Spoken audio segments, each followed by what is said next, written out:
Mark's phone buzzes on the nightstand. He doesn't rush to grab it. He already knows what it says. The same notification shows up every 2 weeks. Same bank. Same sound. Same relief. Payday deposit received. For a brief moment, everything feels steady. If your paycheck feels like water slipping through your fingers, listen carefully. It's not because you don't earn enough. Mark earns enough to look okay. Enough to pay his bills. Enough to tell people, I'm doing fine. And yet, by the end of every month, the money is gone. Not in one big purchase. Not in one bad decision. Not in a way he can clearly explain. It just fades. No alerts. No mistakes. No red flags. Mark doesn't see it yet, but his money is already moving the moment it arrives.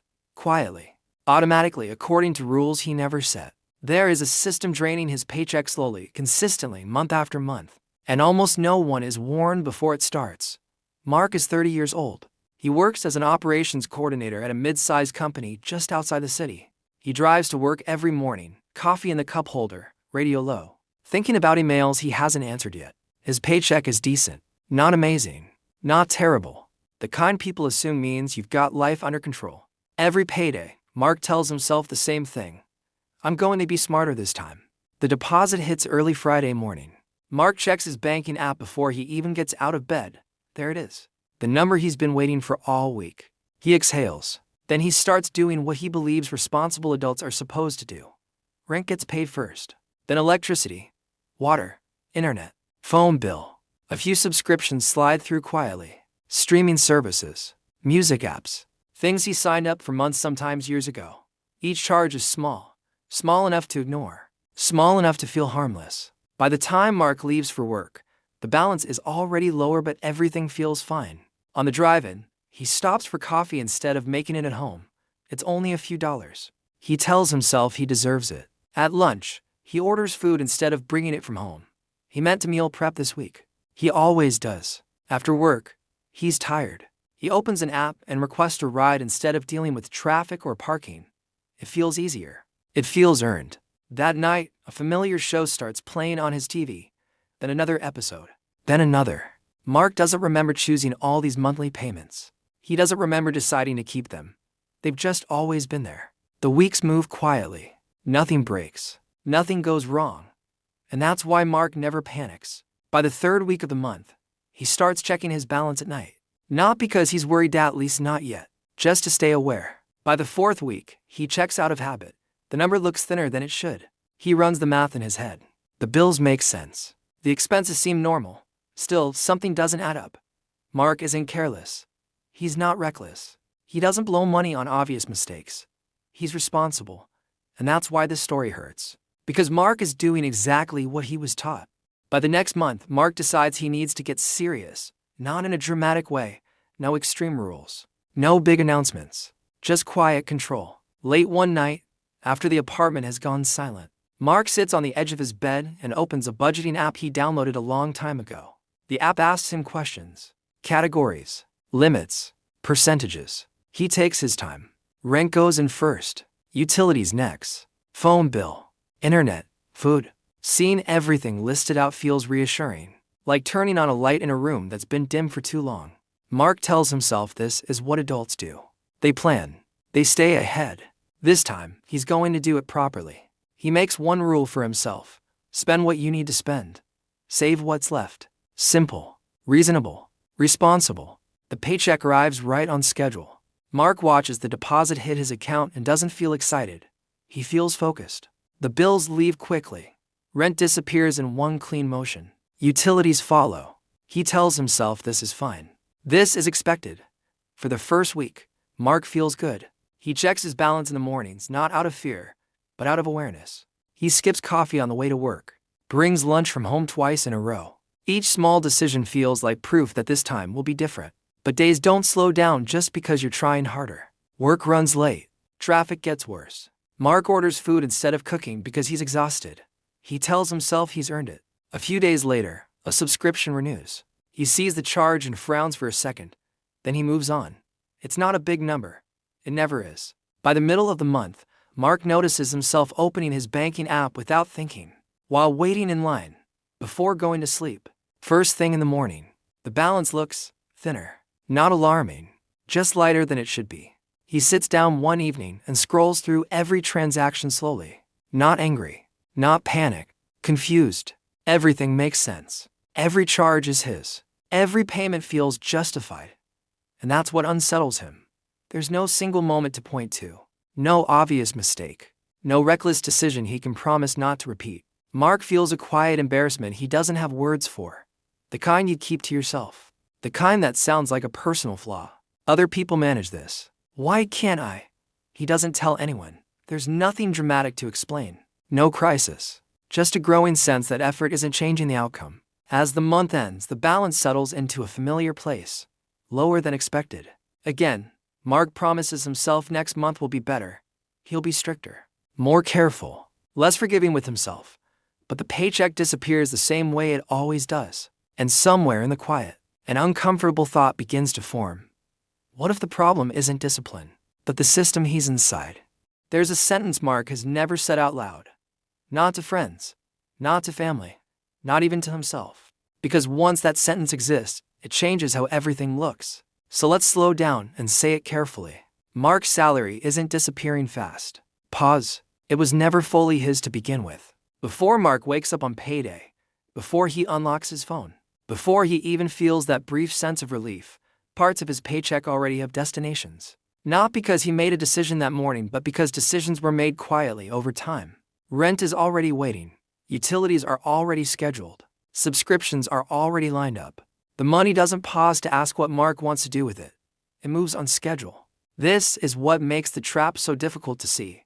Nothing feels sudden. Nothing feels reckless. Nothing feels like a mistake. As Mark's income grows, his life stretches to match it slowly, politely, almost invisibly. A slightly better apartment. More convenience during the work week. More comfort at the end of long days. Each change feels reasonable on its own. Each one makes sense in the moment. But together, they form a pattern Mark never agreed to. Expenses move first. They always do. They take their place before Mark can decide where his money should go. Before he can give it a roll.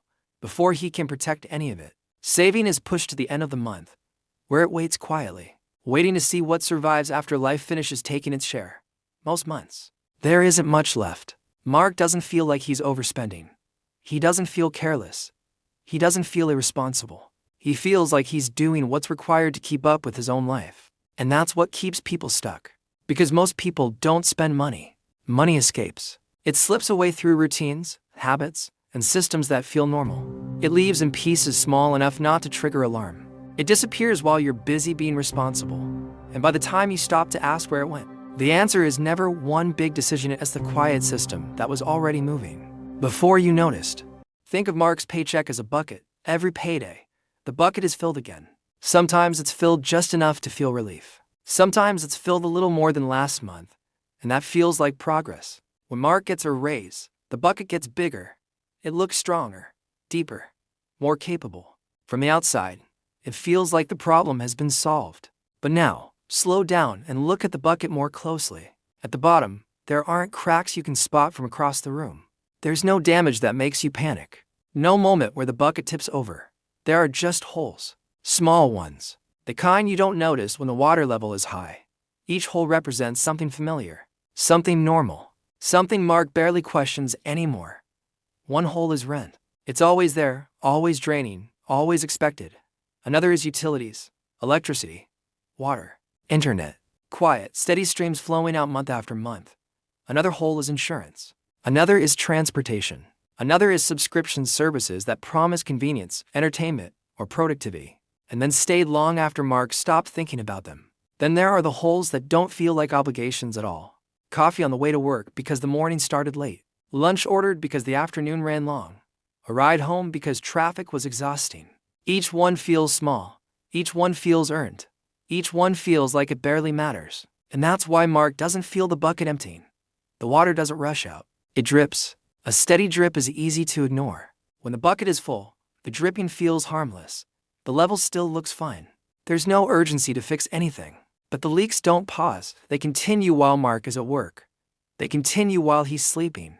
They continue while he's telling himself next month will be better. When Mark earns more money, the bucket grows but the holes stay open. Some of them widen. A bigger paycheck makes certain choices feel safer. A little more comfort feels justified. A few extra conveniences feel deserved. The leaks adjust to the size of the bucket. This is why earning more doesn't feel like freedom. It feels like pressure with better lighting. The problem isn't that Mark's bucket is too small. The problem is that it's never sealed. Small holes don't feel dangerous. They don't trigger panic. They don't demand attention. But over time, they drain everything. Mark keeps focusing on the refill.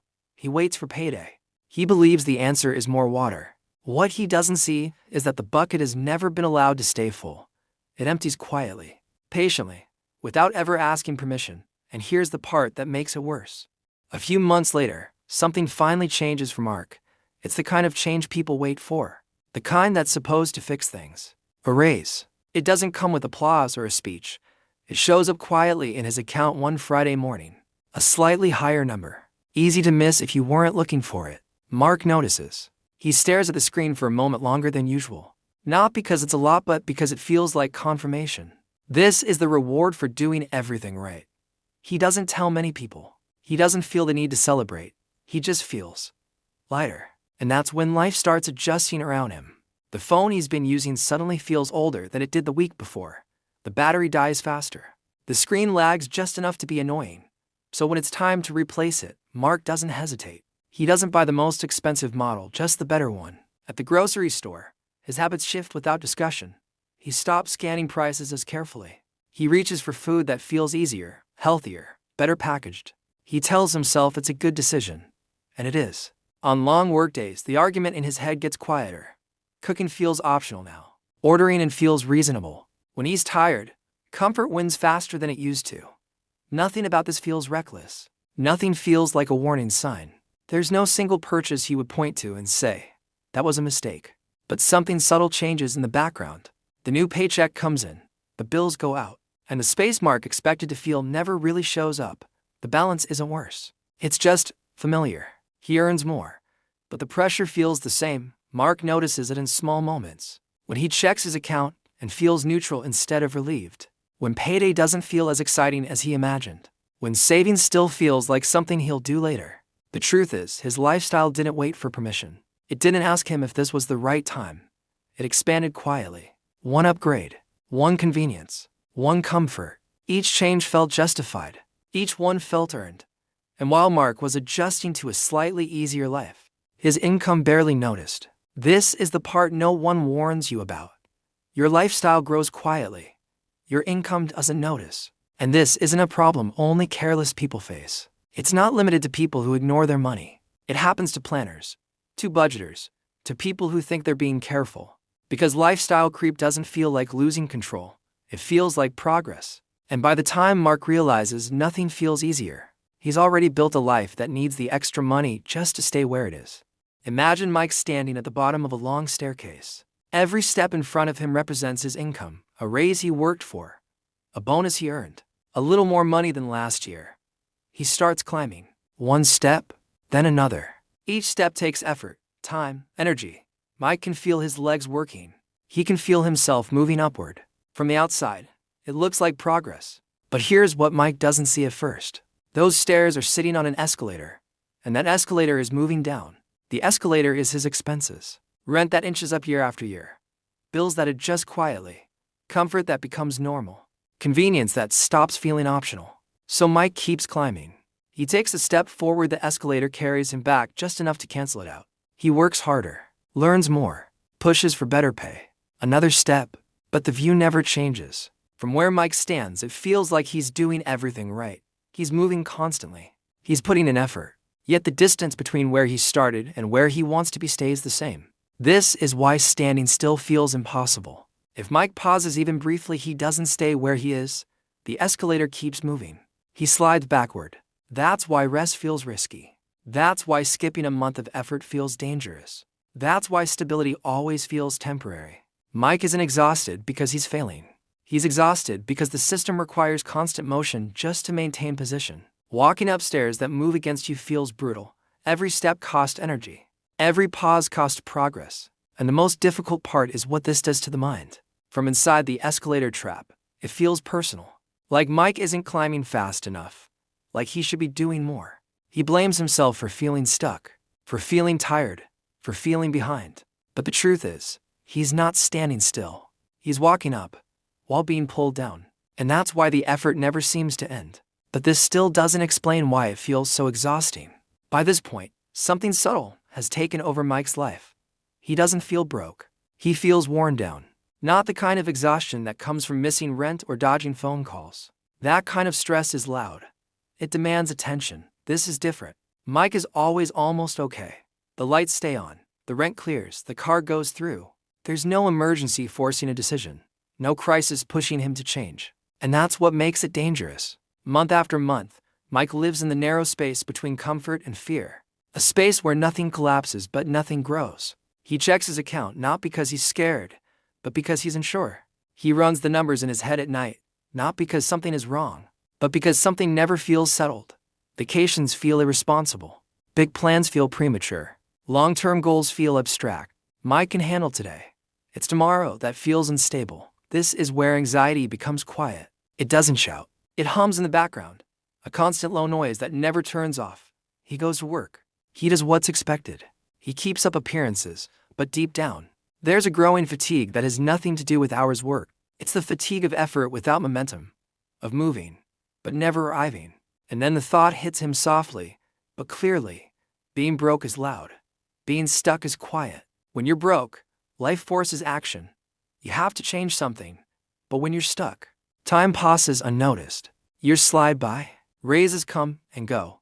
Life keeps moving forward without you. This is where most people live their entire working life. Not failing, not thriving, just coping. Mike doesn't talk about it because nothing sounds wrong when he says it out loud. I'm fine. I'm okay. Things are all right. And technically, they are. But safety without progress slowly drains hope.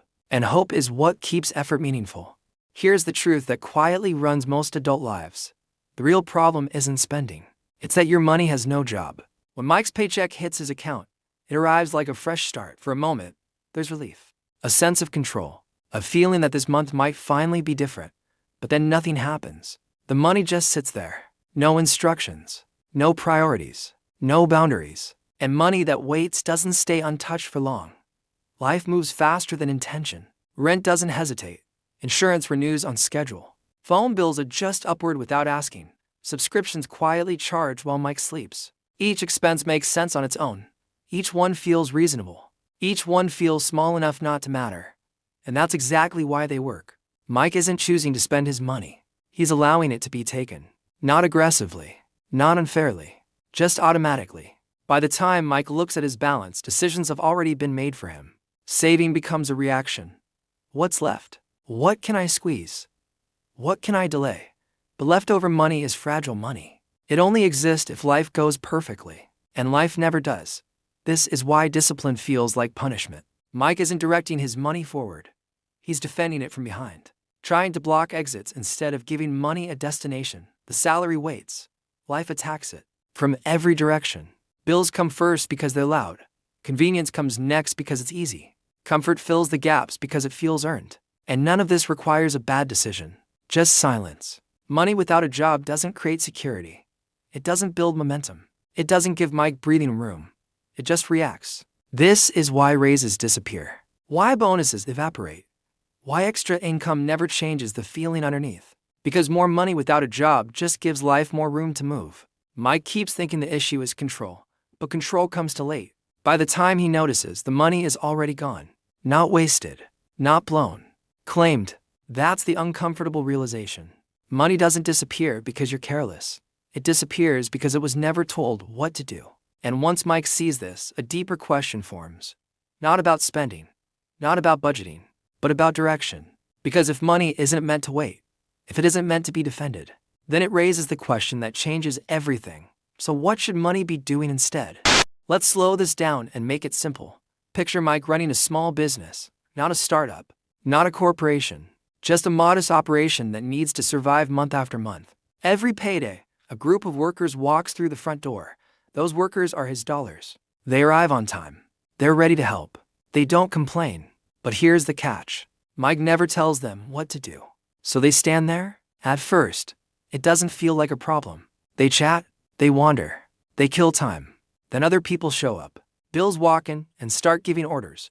Subscriptions grab a few workers and lead them away. Convenience taps him on the shoulder and says, "I'll take these." Mike looks up and suddenly half his workforce is gone.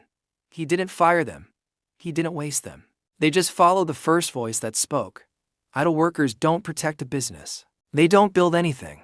They don't create stability. They get claimed. Now imagine the same payday but different behavior. This time, Mike meets the workers at the door. He assigns jobs immediately. You rent, you utilities, you food, you emergency backup.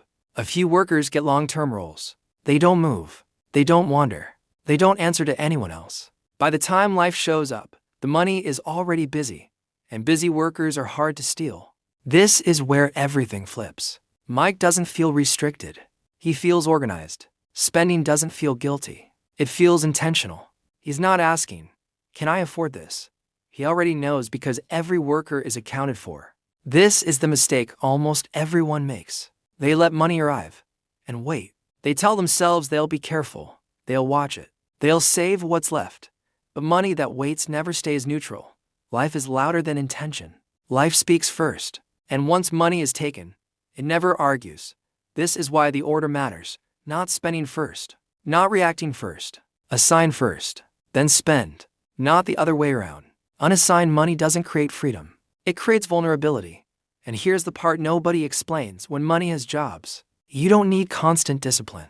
The decisions were already made. You're not fighting yourself. You're following instructions you set when you were calm. That's what working money does. It stands guard. It creates space. It absorbs pressure before it reaches you. And the moment Mike starts treating money like workers instead of a pile, the disappearing stops feeling mysterious. Because one rule becomes painfully clear: unassigned money disappears. Every time. At some point, this stops being about money. It becomes about understanding.